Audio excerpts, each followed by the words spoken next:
ஆறுதலின் தேவன் இயேசுவின் இனிய வல்ல நாமத்தினாலே அனைவரையும் இக்காலை வேளையில் அன்போடு வாழ்த்துகிறேன்.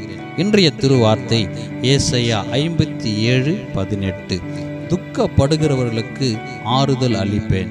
அருமையானவர்களே, நம்முடைய ஆண்டவர் ஆறுதலின் தெய்வம். நம்முடைய உள்ளத்தில் விசாரங்கள் பெருகி இருக்கையில் ஆண்டவருடைய ஆறுதல் நம் ஆத்துமாவை தேற்றினது, சிறுமையில் ஆறுதல் தந்தது. இக்காலை வேளையிலே ஆத்துமாவிலே ஏதோ ஒரு துக்கம், இதனால் ஆறுதலற்று கிடக்கிறாயா? ஆறுதலற்று இருக்கிற உனக்கு ஆறுதலின் தெய்வம் மனதில் பெரிய ஆறுதலை இப்பொழுதே தருகிறார். கவலைகளை மறந்து கர்த்தரை நன்கு துதி, கெம்பீரித்து பாடு, வீர முழக்கமிடு. கர்த்தர் தம்முடைய ஜனத்துக்கு ஆறுதல் செய்தார், தம்முடையவர்கள் மேல் இரக்கமாயிருப்பார்.